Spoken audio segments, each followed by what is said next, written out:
Through their housing fund, Amazon is creating and preserving affordable homes with 99-year affordability commitments, so families can live in the communities where they work for generations to come. At Amazon, we believe everyone should have access to a home they can afford, and we're partnering locally to help make that possible. Support from partners like Amazon help us continue advancing projects that are grounded in our community priorities. Amazon, proud supporter of local communities like yours.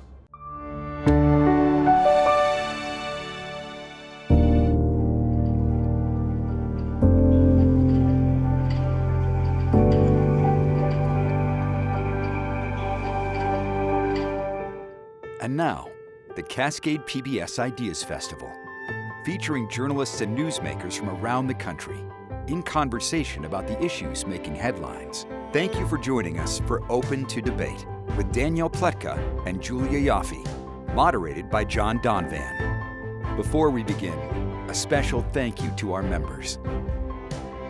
We'd also like to thank our premier event sponsors, Amazon and HX Expeditions. Our founding sponsor, the Carrie and Linda Killinger Foundation. And our host venue, the Pickler. Hello and welcome to the Cascade PBS Ideas Festival. I'm John Donvan, Moderator-in-Chief of Open to Debate, and I'm delighted to introduce my guests, Julia Ioffe and Danielle Pletka. So, as was introduced, we're going to be talking about the title of this is The World on the Brink, and what we want to be understanding, particularly at the time of this war with Iran, is what its impact is both on the United States, perceptions of the United States as a world leader, perceptions of the United States on the part of our allies and as well as our enemies, and to understand what it's doing to the credibility of the U.S. That means also that we'll wander into other topics, but I think a strong through line is going to be the war with Iran. And our two speakers, first, I want to welcome again Danielle Pletka. Danielle, you're a senior fellow at the American Enterprise Institute. You teach U.S. Middle East policy at Georgetown. You also have a podcast titled, What the Hell is Going On? that you co-host with Mark Thiessen, who has also debated with us in the past at Open to Debate. Julia, you're a founding partner at Puck. You're Puck's Washington correspondent. As I said to you earlier, you've done some amazing writing, insightful writing about Russia over the years.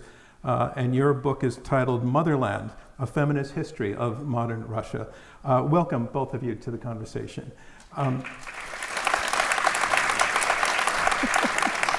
You've encouraged them.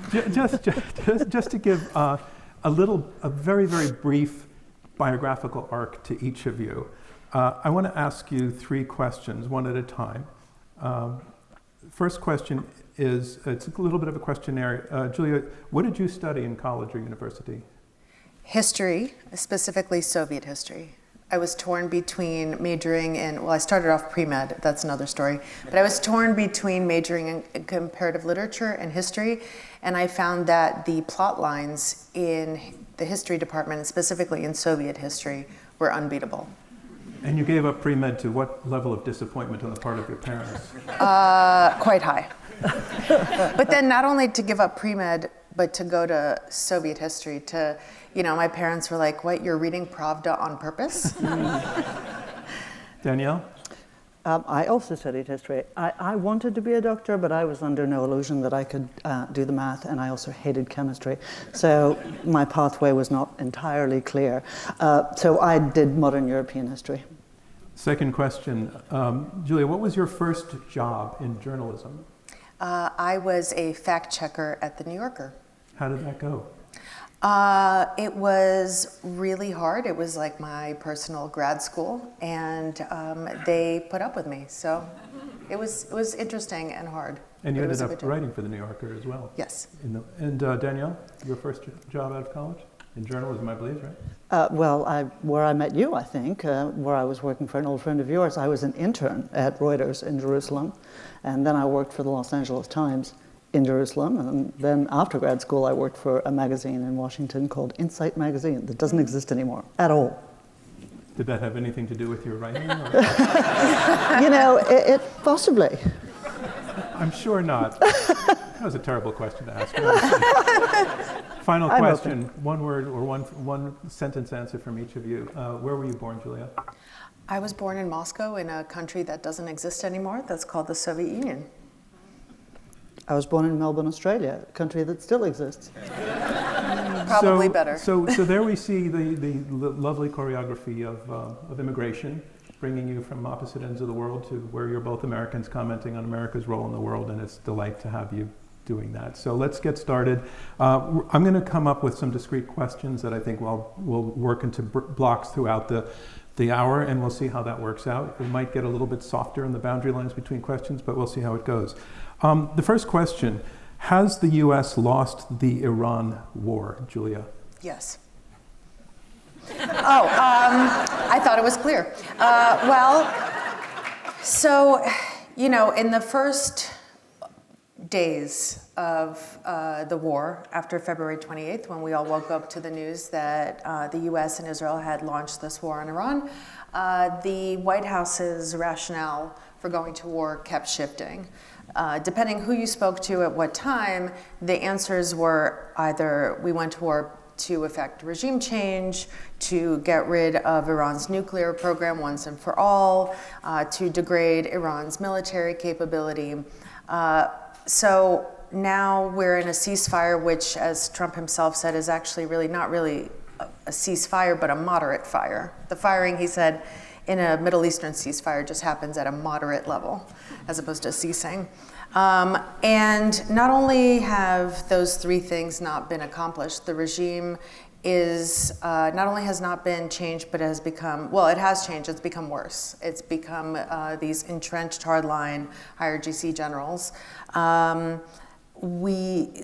Iran still has plenty of missiles and drones, so to the extent that we have degraded their military, it's not clear that that's having any kind of practical effect. And Iran is even less willing to give up its nuclear program now because a fourth thing has happened, is Iran has learned that they can unilaterally close the Strait of Hormuz and choke off about a quarter of the world's oil and gas supply, or the transit thereof. And that's even better in some ways than a nuclear weapon. So not only did they not lose leverage in the course of this war, not only were they not put onto the back foot where they felt that they had to negotiate a deal with us, they've actually gained additional leverage and become more entrenched as a result of this war. So Danielle, the question is, has the U.S. lost the Iran war? And I'd like you seriously in this request and this answer to answer as though I had asked you the question first, as opposed to immediately responding to the points, and then I would like to mix it up after that. I'm going to disappoint you because I think that these are well-made points, and I think so. My answer isn't going to be no for a very straightforward reason. The war's not over.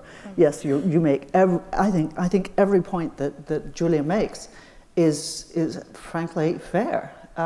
Except for the judgment that the war is lost. Because I don't think we know how this comes out, and that can be an additional criticism of the way that the president has managed, right? Because that was, a lot of what you said, which is that the president has never stood up, like we are sitting here, and spoken to the American people in a clear and decisive way. When the President of the United States fails to do that, you don't have a nice skeleton on which you can hang things, on which policymakers and military leaders can hang things. And that is a problem because the President's been jumping around. Now, that's a problem for our own policymakers, but it's also a problem for our allies, and it's a problem for our enemies. That being said, I don't think that a country and the Middle East is my area of specialty. This is what I do in the real world. I don't think that a country that absorbs 13,000 plus strikes is better off than it was before.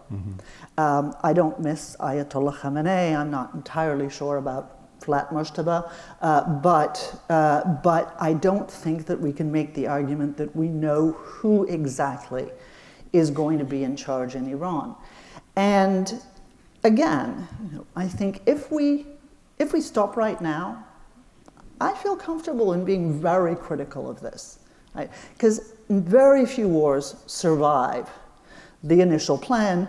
Very few wars, frankly, survive even a clear articulation of policy by a president. But you do have to have something you can describe as victory. And I'm not entirely sure what that would be. I think Iran's missile program is terribly degraded. I think they have very little access to their nuclear weapons program. At the same time, they can reconstitute it. And this question of Hormuz cannot be ignored or brushed over as if it's nothing, because it's very important. And we have dealt with this. We have, the line I've been using, and because I find it describes this really well, is that they have played a weak hand extremely well, and we have played a strong hand weakly. So no fisticuffs yet. Sorry. All right. I'll do my best though after. No, but to the degree that you disagree, and it sounds like not a lot, you're just saying you can't call it yet. You can't call it yet, and Donald Trump's capriciousness plays both ways, right? Yes, he can be putting up with all sorts of rubbish from the Iranian government, from his own interlocutors, from his own negotiators. He can do all of that. At the same time, he could decide, in half an hour, I'm not putting up with this anymore. We're going to go all the way. And there is a plan to do that. He just keeps stopping the military along the way. Julia, in a theoretical resurgence of the war on the part of the U.S. military, do you see the potential for U.S. success in the end? Well, I think it depends, what does success look like? Anybody who serves or has served in the military will tell you that they are a tool. They are there to, the military is a means to effect an end. They are there to accomplish a political goal that cannot be accomplished through other means. And right now we don't know what that goal is. Is it to reopen a body of water that was open before the war began? Is it to degrade their missile capabilities some more? Is it to effect regime change? I don't know how you do that without actually going in. To Danielle's point about you can't call it yet, and I agree on one hand you can't, because there's a ceasefire and Donald Trump clearly doesn't want to restart the war because he knows what it means for him politically. And every day that goes by, we get one day closer to the midterms and one day closer to 2028. And he very clearly has the domestic political effects in his mind as he's making these decisions. The problem is that we're not at war, but we're not at war. We could stay in this kind of weird middle ground where it's not a ceasefire because the fire hasn't ceased. It's just, so we're in a moderate fire. And then if we never really call it, then we really are in this weird other kind of forever war, if you think about it. Yeah. I think the one place where people go wrong, and neither of us are talking to Donald Trump every moment, although he does spend a lot of time talking to the press.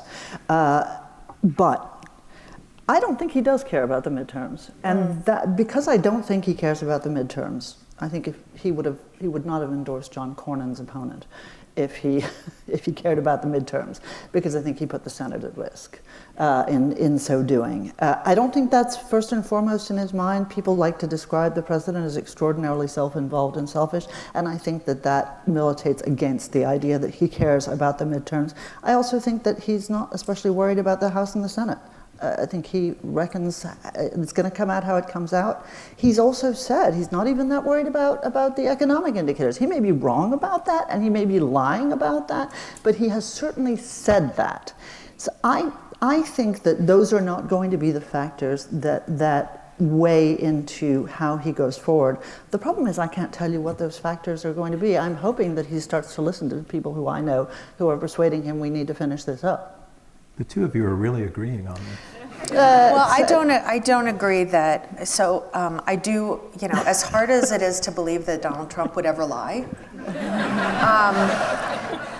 I think he's lying, because if he really truly didn't care about the midterms, he wouldn't be spending as much time putting his thumb on the scale of various races, endorsing various opponents, throwing his political weight behind people who haven't been 300% loyal to him. I think he cares about the midterms to the extent that he wants to maintain, his iron-fisted grip on the Republican Party. I don't think he cares about the economic situation for the rest of us. I think he's going to be just fine. Can the war in Iran, with Iran, lead to major change in the Middle East? And I'll let your Middle East, as you said, is your specialty. I'll let you define major change and see how you answer that question.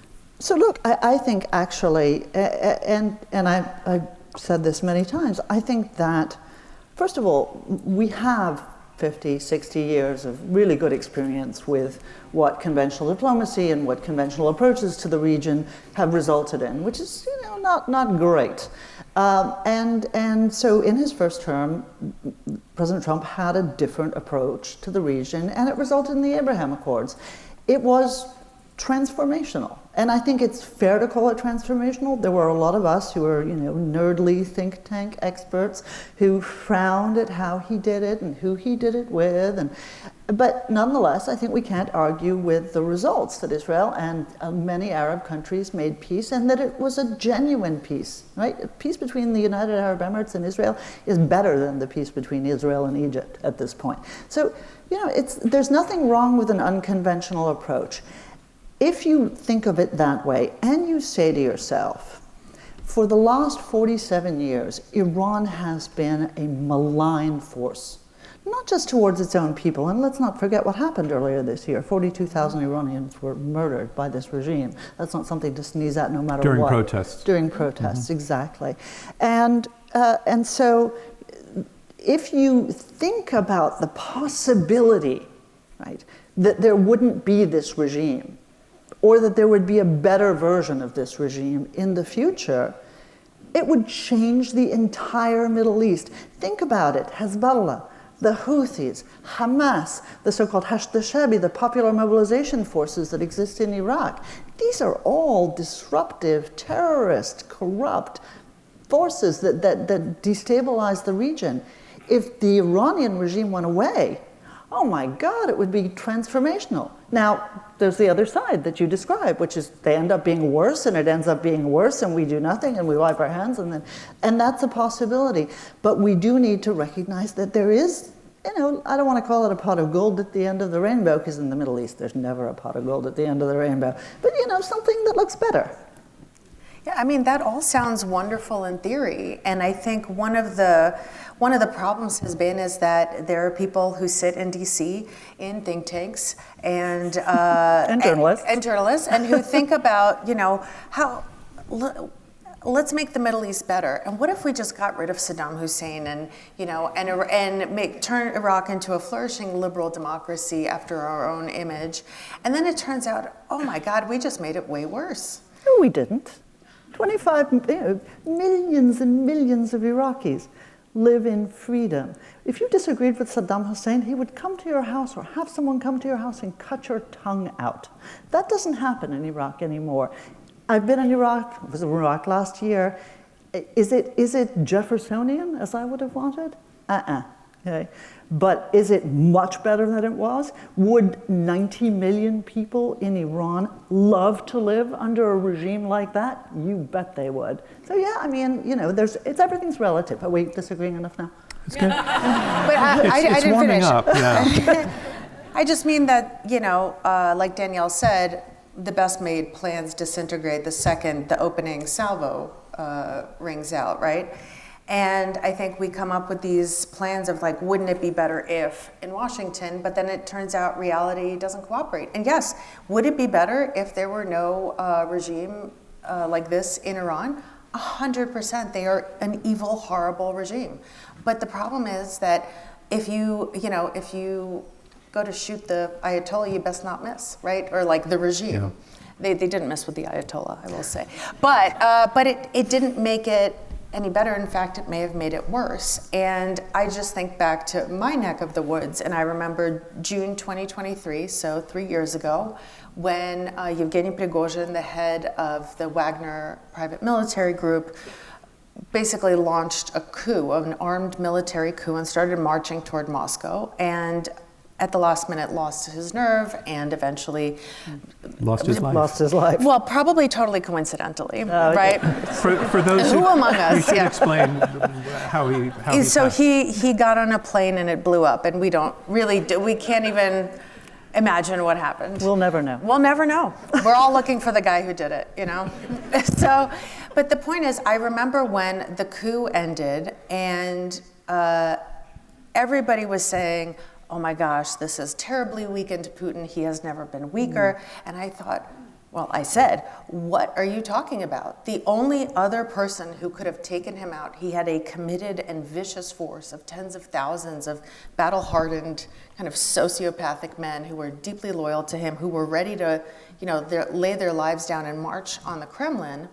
That was the only possible countervailing force against Putin, and they just lost. So there are fewer threats against Putin regime than there were, a day before the regime started. So if anything, the failure of that coup strengthened Putin. And I think we're in a similar situation with Iran. Going back to what we started with, about what the political goals are, what the political aims are, and what would victory look like for the U.S., how would we define it for ourselves?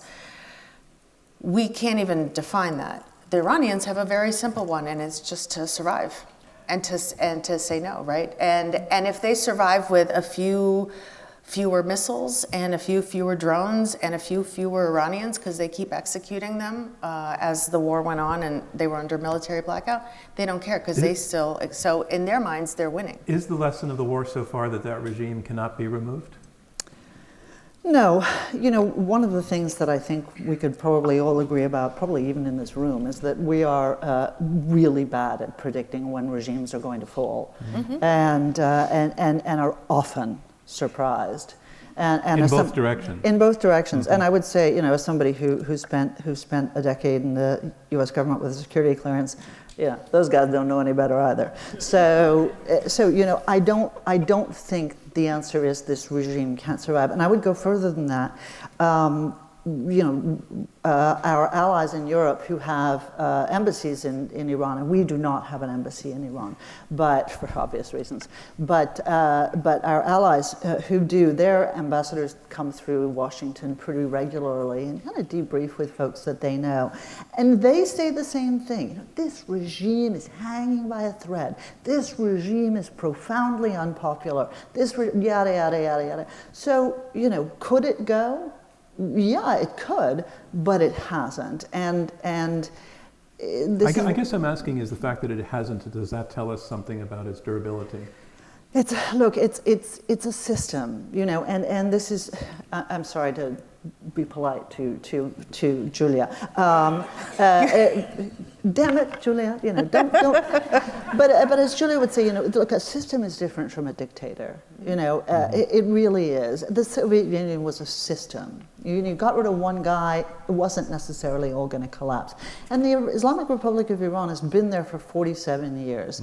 And this is an argument that happens even among people who agree, who think we did absolutely the right thing. I do think we did the right thing, but who agree that it would be great for these guys to go. The fight was, okay, and if they go, will it be something better or something worse? And one of the lessons I've learned from Iraq is you really want to have a good idea, or you want to have a guy, or you want to have something. And this is a challenge for us. Same question to you about the durability of the regime there.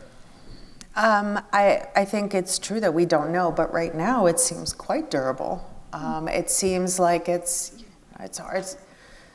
As a former pre-med and as somebody who's descended from a long line of doctors, my little sister, the pride of the family, is an oncologist. And I would say this regime is resistant to chemo so far, Should U.S. allies be supporting the U.S. in this effort? Sure. Of course they should. I mean, isn't that what ally means? I mean, they should and they could have, perhaps. And they are. They are. I mean, that we should be fair. Well, also, which allies? Our European allies are right really now, helping us. let's focus on Europe. Okay, because I was going to say some of our allies in the Middle East are, and some of our allies in the Middle East were like, let's do this, let's do this, let's do this, let's do this. The allies in Europe, I think... Are you only talking about Israel, or are you talking about no. the Arab states as well? Mostly talking about Israel, but I think some of the Arab states, some of the Gulf states were supportive. But I think what ally means is that it's a reciprocal relationship. And it's hard, it's hard at the very least for these allies, domestically speaking, when our president has been beating up on them, insulting them, emasculating them every chance he gets, then launches this war without consulting with them, without bringing them on board, and then turns around and says, hey, why aren't you helping me clean up the mess I've made? And if you don't, I'm going to kick you in the teeth again. That's not really allyship. That's bullying. I'm anticipating more agreement here. No. I don't want you to leave disappointed. And this is for John. Okay. Look, I agree up to a point, and I do think that indulging one's own, rhetoric and the kind of bullying that has happened is useful up to a point, but at a certain moment goes too far. But I would say the same for our European allies. This is the problem. Donald Trump also responds to a population, right? They respond to their population.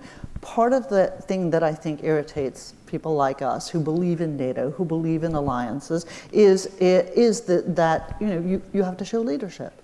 And when your people are not excited about this, then you need to tell them about why they should be excited about this. This was one of the arguments that I made about Joe Biden and the fact that he really never gave a major speech about Ukraine. Now, of course, we understand a little better why he didn't, but nonetheless, he didn't. You need to lead. You need to tell people what you're doing. And insofar as Donald Trump's voting base doesn't think that NATO is amazing, you need to show some leadership. And yes, you can get your little jollies in criticizing, and I agree that sometimes it goes too far.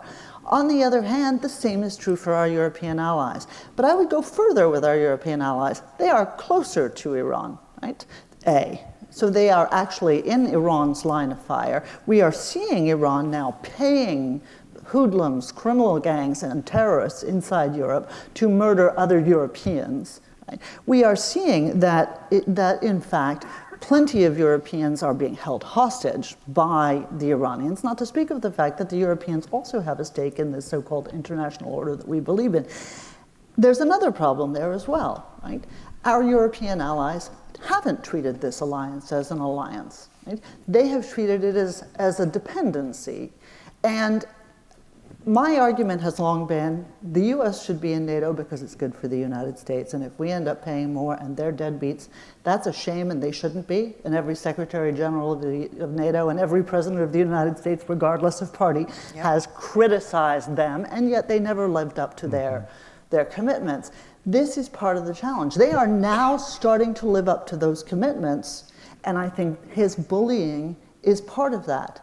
And so, again, a mixed bag, but I do think that when Keir Starmer and Macron indulge themselves by saying this is against international law, or we're not going to be helping you at all, that's obnoxious, unnecessary, even if they're pandering to their local population. And it's not true. They are helping us now. And that's so it's like the worst of all worlds. They're doing the right thing, but they don't want to own up to it. That irritates me even more. Yeah, democracy's kind of a bitch, huh? You have to answer to your That's to what your I keep voters. telling my friends in America. Yes. Yeah. So, look, the great arguments, right? Iran maybe is a problem for Europe too, and Europeans have they have some relationships with Iran that we don't have. They could have helped on the diplomatic side. Great arguments. Would have been even better if Trump and his administration went to the Europeans and laid some of the groundwork for them to help. You mean like the way we withdrew from Afghanistan and went to the Europeans? Oh, that was terrible. That was terrible. But it wasn't Donald Trump who did that. Are we talking about Afghanistan? We can talk about Afghanistan. We're just talking about democracy being a very unpleasant, difficult thing to manage. Again, if you want to, and by the way, the messy horrific withdrawal from Afghanistan was part of the reason that Putin decided to launch his full-scale invasion of Ukraine. Absolutely. And what the Biden administration learned from that is you have to then get your ducks in a row with your allies before, during, and after this happens. Again, great arguments for why Europeans should have potentially, or could have potentially been on board with this operation. But you can't just after the fact say, hey, here's why you should help us clean up the mess we made. Mm-hmm.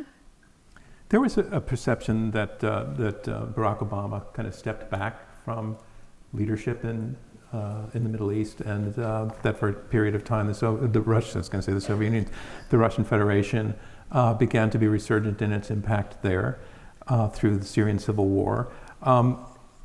In the big picture now, do you see the U.S. reasserting itself as a military presence, as a political and influential presence in the Middle East, or is this a temporary period and some other power is going to step in? Who do you want to answer? I'll take it to you first. Every president every president I can remember has campaigned as you were a veteran reporter. Remember, I'm going to have what did Barack Obama say? Nation building here at home, or George W. Bush. I'm going to have a more humble foreign policy, and every single one of them has ended up in a war in the Middle East, right? Mm-hmm. Every single one of them, and nobody has wanted one, and the result is not so much that people think to themselves, we need to fix the Middle East, because fixing the Middle East is so bloody hard. Right? Why should I do that? And everybody who tries ends up being stymied. So they've wanted to pivot away from the Middle East, right? Remember the pivot to Asia. The pivot to Asia is think about it physically. You're turning your body around, right? And you're giving your back to the Middle East and you're facing towards Asia. Lots of good reasons to do it. Right? The problem is that, they keep sucking us back in. Mm-hmm. But I would say, in addition to sort of the cliches about how we always want to get out of the region, we need to get out of the region, we need to pay attention to other things, is, well, no, we can't because it'll leave a vacuum and the Chinese and the Russians will fill it. And I think the Iranians are learning right now just how much the Chinese and the Russians are filling it, which is not at all. Right? They're fair weather friends. Right? They were fair weather friends for Assad as long as they could go in, get some money, kill some people, do some fun stuff, let the Wagner group get a good, its jollies off. But when push came to shove, we noticed that Assad is living in Moscow, and they did not save his bacon. Same for the Iranians. They're busy elsewhere. They are, but this started even before Crimea. Yeah. Remember, Syria started in 2011, right? John Kerry invited the Russians in even before Crimea. So anyway, I'm giving you a really long-winded, sorry guys, answer, which is to say... It's very thoughtful, it's fine. I work at a think tank, sorry. But honestly speaking, no, of course nobody's going to fill the vacuum. And that, by the way, is worse, because then some of our friends in the region make their own decisions, like, for example, the Saudis deciding they should go to war in Yemen. That was a bad idea. Right? They did not win. They did not do a good job. We don't want that. We need to be there. We need to do a good job there. And that's part of the reason why I'm hoping that we actually man up and figure out what to do to win in Iran. Let's reset to a new question. Is the Iran war good for Russia? It's a mixed bag. So on one hand, oil prices have gone up. That's the lifeblood of the Russian federal budget, and therefore its economy and its fight in Ukraine. The U.S. has also lifted some oil sanctions on Russia in a bid to ease up the oil supply. And how impactful were those sanctions when in place? Very impactful, okay. Increasingly impactful. To the point where in January, February, it looked like the Russian economy was teetering on the edge of a cliff. They had already hit a budget deficit that they weren't slated to hit till the very end of the year. Inflation had shot up. People were complaining about, social media was just filled with videos of people complaining about grocery store prices. Then there was an internet shutdown. People are really unhappy in Russia right now, and the economy is not doing well. Now the surge in oil prices is letting them kind of paper over the deficit, but it's still a temporary fix, and the fundamentals are not strong. At the same time, as Cliff Gaddy once said of the Russian economy, it's a cockroach economy. It's incredibly rudimentary and hardy, and it can survive in some form. So it's helped, but it's also, the Iranians are a close ally of the Russian regime. It's where they got their horrible drones. The Shahed drones came from Iran originally, and then they opened up factories to manufacture them inside Russia. And the loss of the Assad regime, the weakening of Hezbollah, the weakening of Iran is not great for Russia, because Russia's game is to take us down a few notches. So, but at the same time, the U.S. is bogged down in Iran. It's focused mostly on Iran. It is less and less focused on Ukraine. It's no longer trying to force a deal between Ukraine and Russia. We're distracted, and we're spending so much money on Iran that if before there was an argument in the president's base, and I would say on the left in the U.S. as well, of why are we spending money to send weapons and financial aid to Ukraine when we should be spending it at home. Now we're spending on the war in Iran, so all the more so, why should we be helping Ukraine? So in that sense, it's been good for Russia. Things are never kind of cut and dry. And you disagree where? So, for me, there are a couple of interesting silver linings, and this isn't a disagreement so much as it is an amplification. God damn it, Danielle. I know it. I'm sorry. They're never inviting us back. To Between Two Ferns.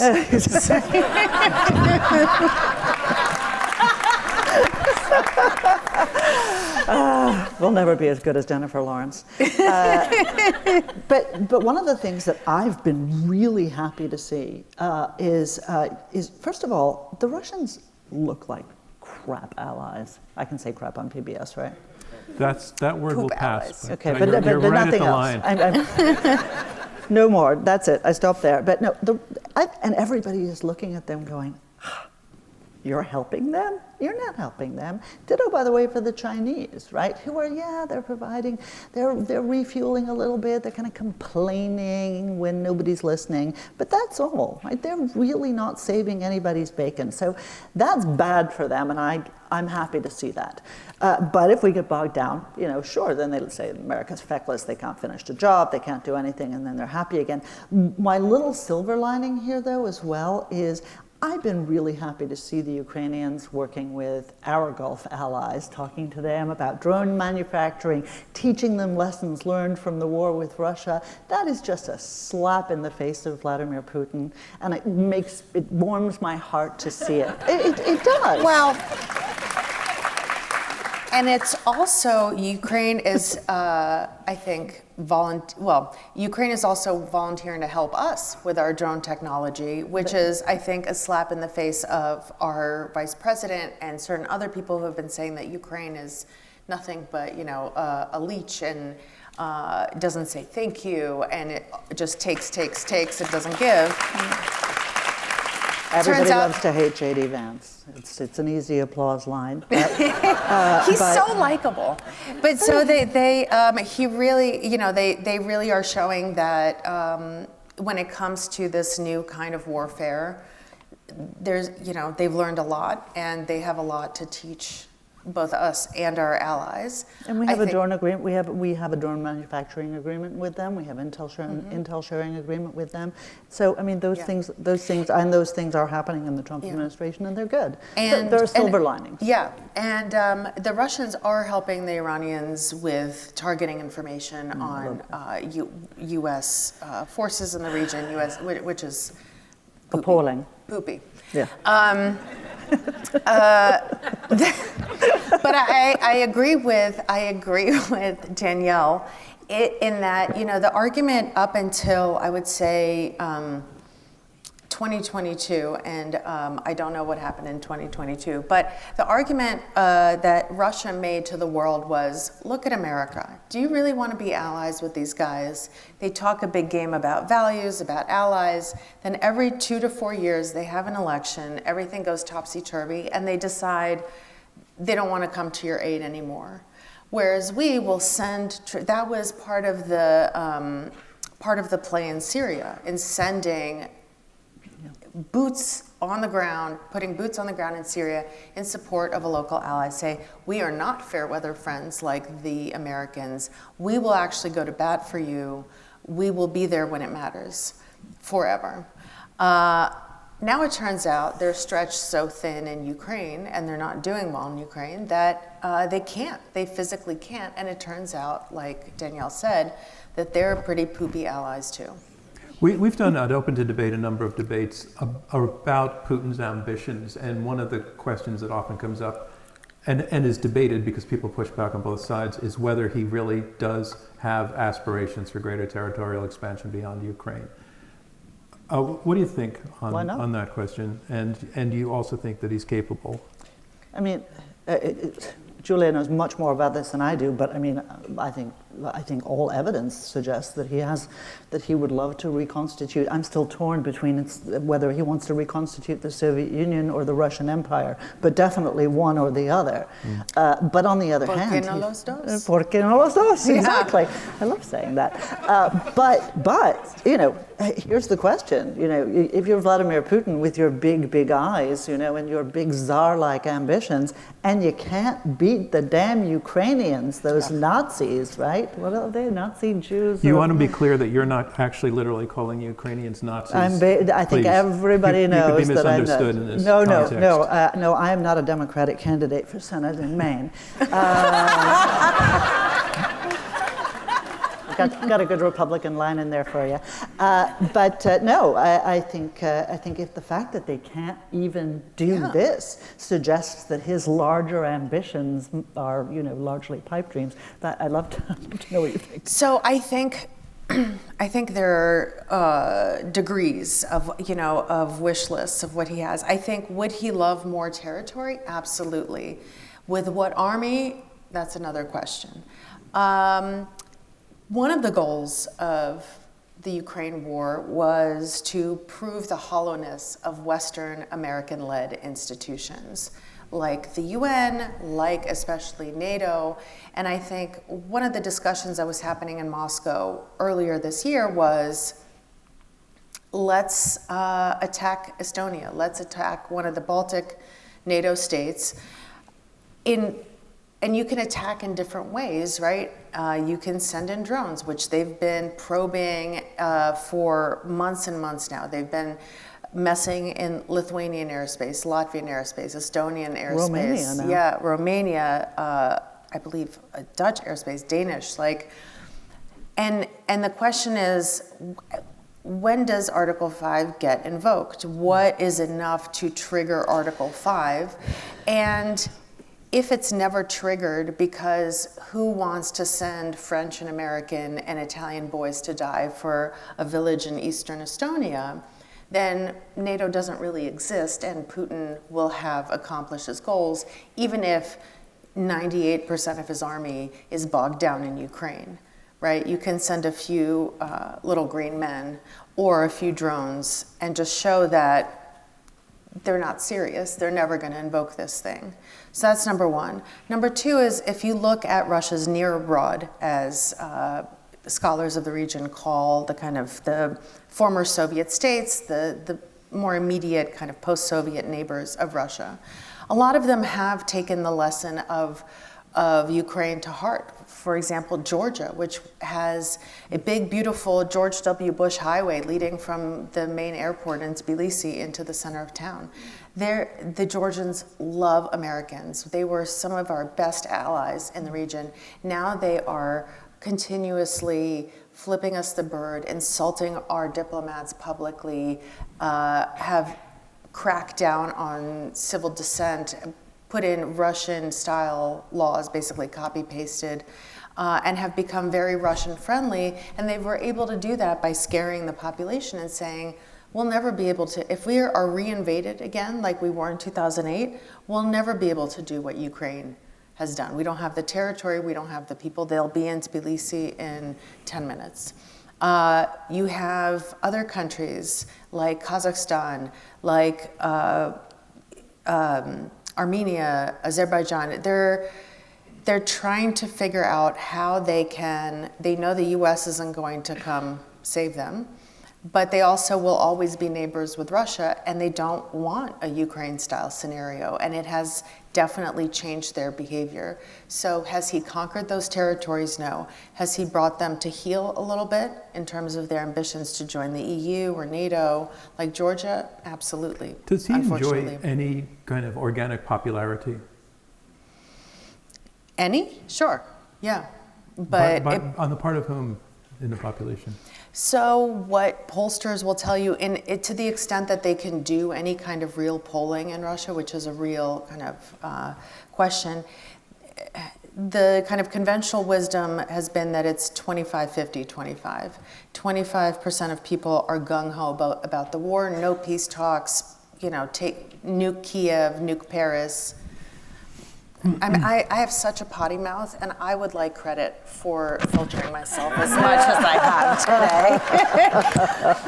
today. So, he has a total stranglehold on the media there, does he not? Oh, of course. And it's not about the media. It's the fact that he has a stranglehold on the population through fear, because the country is now run completely by the FSB, and the things that people have gone to jail for are insane and have terrified people into submission. So most recently, for example, there were 3 third graders in a Russian city that were playing in the main square on this installation of cubes that were decorated to celebrate Victory Day, victory over Nazi Germany.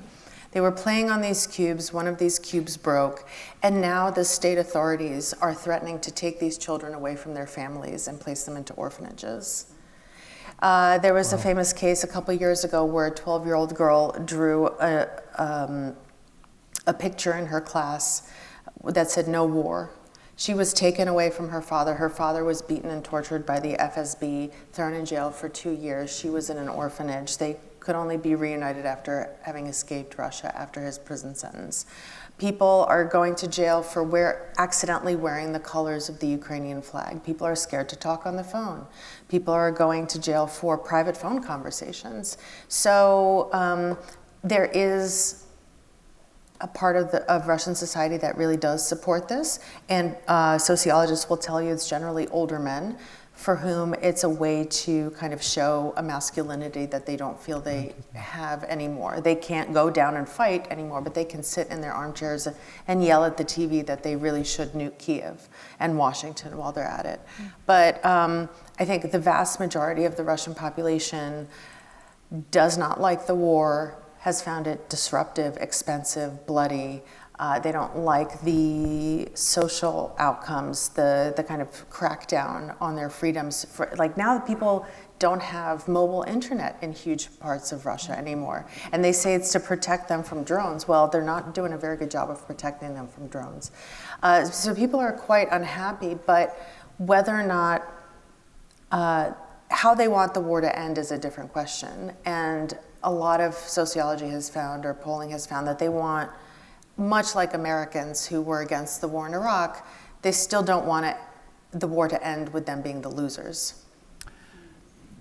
Danielle, the United States at all times lives in a dangerous, complicated world in which there are all sorts of trade-offs and always has to be worried about its position. Does it need to be more worried now than normally? Is this a difficult and dangerous time in a particular way? There are 98 different ways to answer that question. Right. And to answer it, really fairly, I would say, absolutely we need to be worried about our position in the world. We have never faced an adversary like the People's Republic of China. We faced the Soviet Union for 70 years, but they were poor. Right? And incompetent. The Chinese are less competent than you think, just because their stuff on Amazon is kind of. Are you going to disagree about that? No, please, come on, get mad. So, I mean, we've never faced an adversary like the Chinese, and much as what Julia described about Russian foreign policy being an element of it being this insidious support for not just bad elements, because the Russians, like the Chinese, like the North Koreans, like the Iranians, right? They may have their favorites, but they are all about pouring oil on the flames of disagreement. They are all about discrediting. You should invite them to Open to Debate. Yeah, there you go. They'd totally be here like that. They're all about discrediting institutions of democracy, right? And they're very good at it. And so even as we, as we look at, hoping to see Putin defeated, we're not going to defeat that because we don't really have good strategies to do it, because it's an adversary we don't know how to deal with in the same way. And that goes double, triple, quadruple for the Chinese, because the Chinese, on top of everything else, have the money. Plus, they actually do have some strategery, right? They actually, for example, inside the United Nations, the Chinese are at the back end and sometimes at the front end of more United Nations specialized agencies than anybody is aware of. And these things sound intensely boring to and believe me, it's not just that they sound intensely boring. Most of them are intensely boring. The International Telecommunications Union, but everything you do on your phone, every standard is set by the ITU. And the Chinese basically run the back end there for a whole variety of reasons. So their soft power is actually extremely dangerous to us, and we're not sure how to fight it. But on the other hand, we still, I guess I can't say it either, we kick butt extremely well.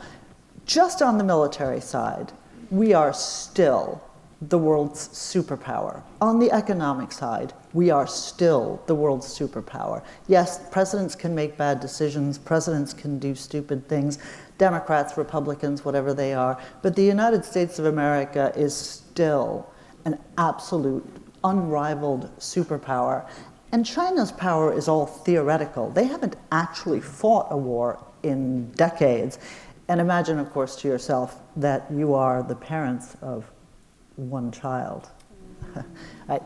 How enthusiastic are you going to be? We don't like sending our men and women off to war. They haven't tested that proposition. So it's a complicated answer, and there's no cable TV one for you. But just to make it this We're more PBS, combative. so it's totally okay. It's totally right. We're PBS. And we appreciate Please don't be nuance. angry. Thank you for the nuanced answer. But I will say, this is why Iran is actually important. If we screw up Iran, we look bad. And I will say, I think Donald Trump, that's part of why he waffles, right? Because on the one hand, he's kind of like, oh God, this didn't come out at all the way you told me it was going to come out. Well, he says it's boring. Well, he's a man with a short attention span. But if we screw this up, we will look bad. Even if we are amazing, we will look bad to our allies in the region, to our friends, and to our enemies. Well, starting with if we go back to the very first question, or the fourth question you asked, because we already know what I studied in college. If you are the premier military in the world and a military power, the likes of which the world has never known, and you did not beat Iran. I mean, whether the ceasefire stretches on or we have to restart the war, maybe we didn't lose it, but we certainly didn't win it. And I think that really strengthens not only Iran's, David Goliath mythology about itself, but everybody else is watching. It's like, they couldn't beat the f***ing Iranians. Oh, sorry.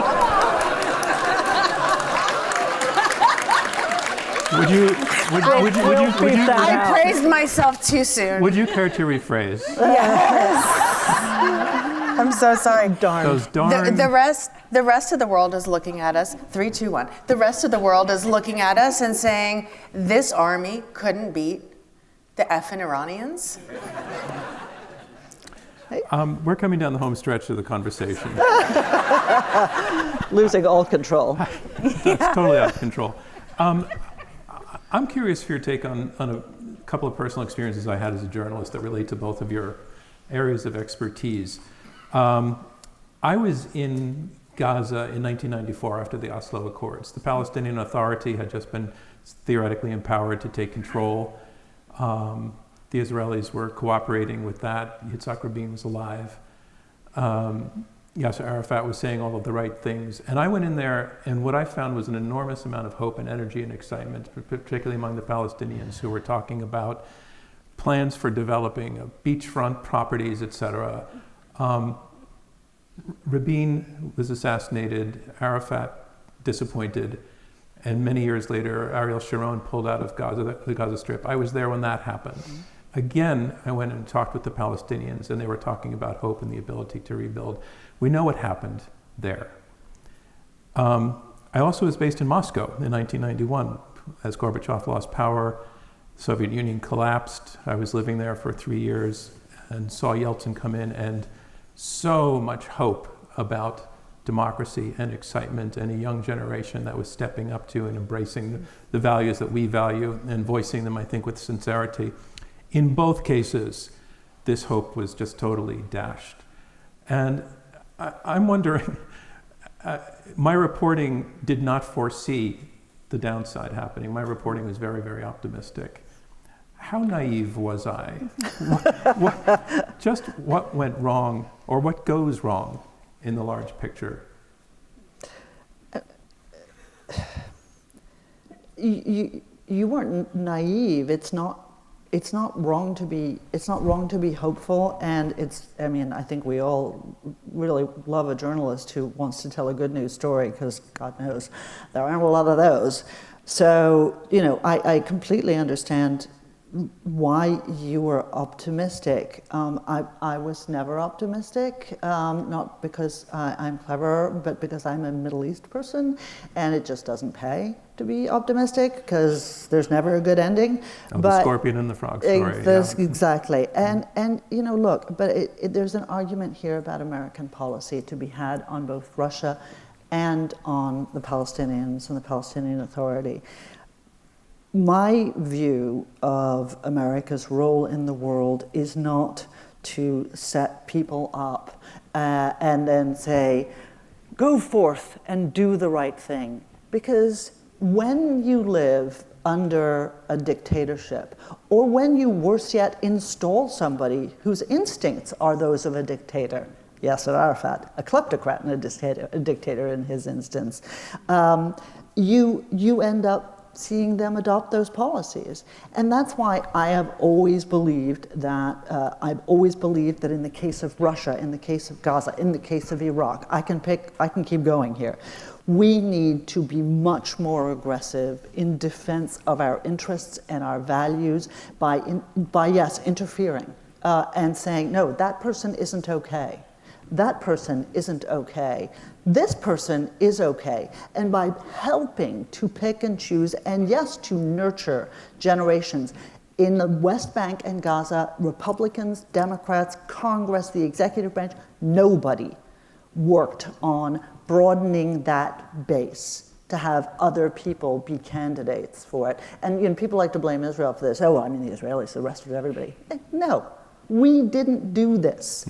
And we spent hundreds of billions of dollars and failed to do this. I don't know whether there's a proper analogy here in Russia, but we need to pay attention to the guy. If you want to take it right back to where you started on Iran, we need to pay attention. It wasn't enough to hate the Ayatollahs. We also needed to have somebody who we thought could step in, even ad interim. I'm not sure that guy exists, but we don't work on that kind of thing anywhere. Isn't one of the reasons we are in the situation with Iran to begin with is we help pick a guy? No. In Iran. You mean by helping the Iranian people overthrow Mossadegh in the 50s? Yeah. Before you were born? Yeah. Before I was born? That's what you're worrying about now? No, but it's whether or not you and I were around at the time. But I know what happened. So do I. But I think I hear your point, but it's a dangerous game to play when the U.S. from the outside starts picking and choosing leaders. I think the more important lesson is that we got to stop hoping. I'm joking. I'm joking. That's a joke. Yeah, that'll teach you to hope. I think. In Russia, there was a person like this, and we didn't pick him. his name was Alexei Navalny. I'm a huge fan of Navalny's, but I mean, we didn't create. He's on the Putin camp on Ukraine, at least. He was. He, from prison, he wrote a 15-point plan on Ukraine, which called for returning Ukraine to its 1991 borders, i.e. returning territory to Ukraine, paying reparations to Ukraine. And we all know what happened to him because Putin also saw his potential. And, you know, there's a limit to hope, there's a limit to our control, there's a limit to what we can do. That doesn't mean we don't do anything, it doesn't mean we don't hope. But shouldn't we do more? Isn't that the morally right thing to do? I don't know that more is better or less is better. I think we should do what we do more smartly. But the problem is but that's easy to say, well, I'm sitting here between two ferns. But it's hard because we do have elections every 2 years, and people have short attention spans, and the world is far away. We have two friendly neighbors and two oceans, and these issues don't usually matter to Americans, and it's hard to stay consistent because Americans like to vote back and forth, and each new person comes in and says, oh, what the last guy did was totally stupid. I know I can find a way to talk to Vladimir Putin. I can figure him out. And he's on his 5th president now, right? And he's like, cool. You know, so I don't know what the answer is. My job is describing the problem in exquisite detail. But I try and describe the problem in exquisite detail, but I also like thinking about what the answers could be. And you are, not in the case of Iran, but you are certainly right that we have occasionally displayed bad taste and incompetence. On the other hand, I like our values. I like what we stand for. I like human freedom. I like democratic elections, notwithstanding, you know, who participates in them sometimes. I like women's rights. I like religious freedom. I like minority rights. I like those things, and I love it when we stand up for them in foreign countries.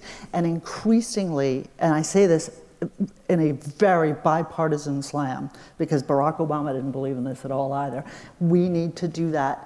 And then perhaps if we did more of it, we wouldn't end up with Yasser Arafat. We wouldn't end up with Hamas. We wouldn't end up with Putin. Maybe we would, and then you could come back and say, Danny was completely wrong. But at the same time, I would feel very good when I went to sleep at night that I was standing up for something that meant something. Danielle Pletka, Julia Ioffe, thank you so much for taking the time. You got the last word. Poor guy.